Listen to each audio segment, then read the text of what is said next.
Assalamualaikum warahmatullahi wabarakatuh. Saya Usama dari Tonga dari kelompok 2 akan menjelaskan sejarah mulanya psikologi agama dan perkembangannya pada saat ini. Setelah kurang lebih seabad ilmu psikologi diakui, para ahli melihat bahwa ilmu psikologi memiliki keterkaitan tentang masalah yang mengangkut kehidupan batin manusia yang paling dalam, yaitu agama. Maka pada sejak abad ke-19, kajian yang terkait tentang agama sangat marak berkembang dalam ilmu psikologi. Para ilmuwan yang pertama kali mengungkapkan hasil penelitiannya secara ilmiah tentang agama adalah Fraser dan Taylor. Kedua tokoh tersebut mengungkapkan berbagai macam agama primitif dan menemukan persamaan yang sangat jelas antara bentuk ibadah pada agama Kristen dan ibadah pada agama-agama primitif. Selanjutnya, pendekatan ilmiah terhadap psikologi agama baru dimulai pada tahun 1881 ketika salah satu seorang ahli psikologi pada masa itu mempelajari peristiwa konvensi agama dan remaja. Namun, pada tahun 1930 sampai 1950, psikologi agama mengalami penurunan. Setelah itu, meningkat kembali, bahkan berkembang pesat pada tahun 1970 sampai sekarang. Setelah terbitnya buku-buku dan mulai diakui oleh para ahli psikologi jangka waktu 30 tahun ke depan. Kemudian sejak saat itu, kajian mengenai psikologi agama tidak hanya menyangkut pada permasalahan yang menyangkut kehidupan keagamaan secara umum, tapi juga dengan secara khusus. Selanjutnya, psikologi agama tidak hanya membahas agama-agama yang ada di barat saja, tetapi juga membahas agama-agama yang berada di timur seperti A.J. Apasny dan B.H. Stiller yang menulis tentang permasalahan yang menganut ajaran agama Hindu. Sejalan dengan perkembangan tersebut, para ilmuwan non-barat juga mulai menerbitkan buku-buku mereka. Sejak ilmu psikologi menjadi ilmu yang berdiri sendiri, perkembangan psikologi agama dimulai cukup cepat dibandingkan dengan usianya yang masih muda. Perkembangan psikologi agama yang cukup cepat dapat ditandai dengan banyaknya karya-karya seperti buku, artikel, dan jurnal berkaitan tentang bagaimana agama dalam kehidupan manusia.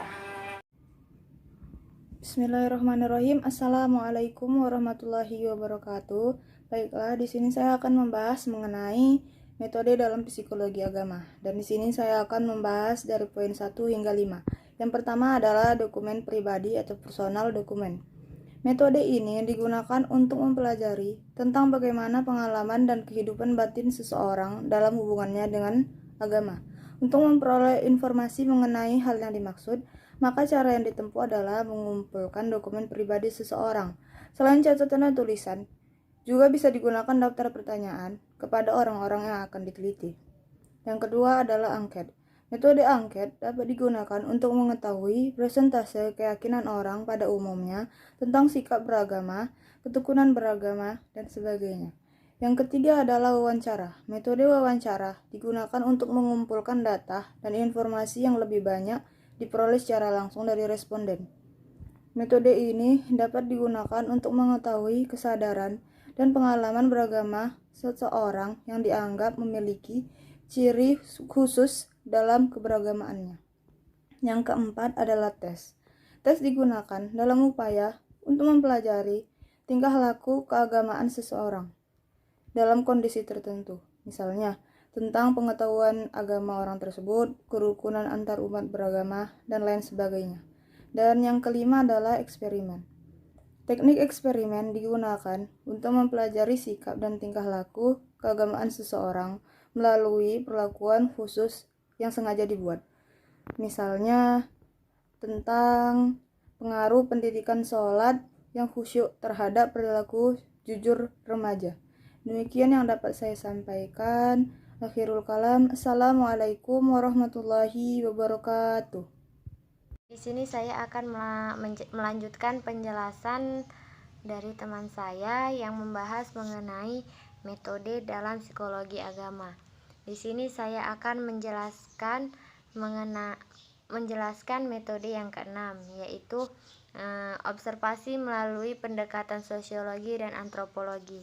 Nah, penelitian ini dilakukan dengan menggunakan data-data sosiologi dengan mempelajari sifat-sifat manusiawi perorangan ataupun kelompok. Misalnya penelitian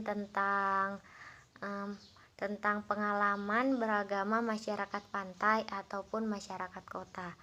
Kemudian yang ketujuh yaitu studi agama berdasarkan pendekatan antropologi budaya.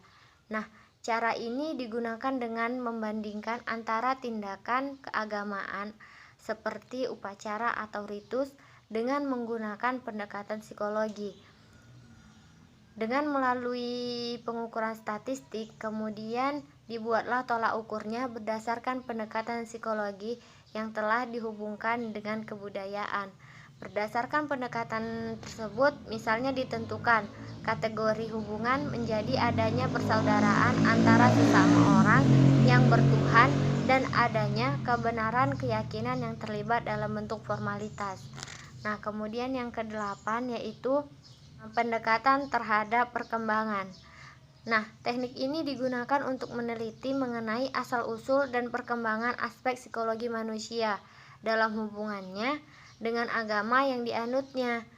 Nah, cara yang digunakan antara lain melalui pengumpulan dokumen, catatan-catatan, riwayat hidup, dan data antropologi orang tersebut.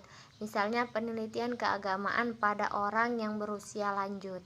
Nah, kemudian yang kesembilan yaitu metode umum proyektivitas. Nah, langkah metode penelitian ini dilakukan dengan cara menyederhanakan sejumlah masalah yang mengandung makna tertentu. Selanjutnya, peneliti memperhatikan reaksi yang muncul dari responden dengan membiarkan reaksi secara tak sengaja. Maka pertanyaan yang muncul dari reaksi tadi dijadikan dasar penafsiran terhadap gejala yang diteliti. Reaksi merupakan kunci pembuka rahasia dalam meneliti. Kemudian yang ke-10 yaitu apersepsi nomotatik. Nah, di sini caranya dengan menggunakan gambar-gambar yang samar. Melalui gambar-gambar yang diberikan, diharapkan mereka yang diteliti dapat mengenal dirinya sendiri. Selain dari gambar, khusus untuk anak-anak biasanya diberi boneka untuk membantu mereka mengenal anggota keluarganya. Pemberian gambar atau boneka diharapkan akan membantu orang untuk mencoba membentuk ide baru yang dapat digunakan sebagai bahan informasi bagi penelitian. Mungkin itu saja, selanjutnya akan disambung oleh teman saya. Assalamualaikum warahmatullahi wabarakatuh. Saya Nisa Rahmawati. Baik, di sini saya akan melanjutkan hasil diskusi makalah kami. Pembahasan yang ketiga yakni tinjauan psikologi agama dalam perspektif Islam. Nah, psikologi Islam merupakan perspektif Islam terhadap psikologi modern dengan menghilangkan konsep-konsep yang tidak sesuai dengan Islam. Nah, konsep psikologi Islam mempelajari keunikan dan pola perilaku dan kepribadian manusia berdasarkan Al-Quran dan As-Sunnah sebagai ungkapan pengalaman interaksi dengan diri sendiri, lingkungan sekitar, dan alam kerohanian dengan tujuan meningkatkan kesehatan mental dan kualitas keberagaman.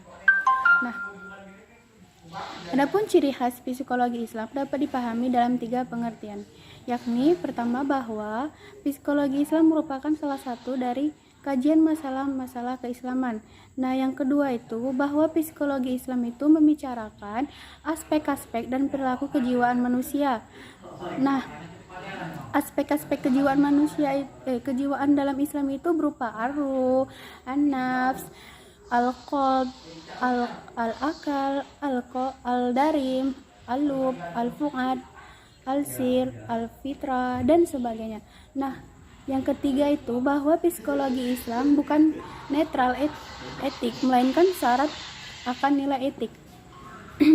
Dikatakan demikian sebab psikologi Islam merupakan tujuan yakni merangsang kesadaran diri agar mampu membentuk kualitas diri yang lebih sempurna untuk mendapatkan kebahagiaan hidup di dunia dan akhirat.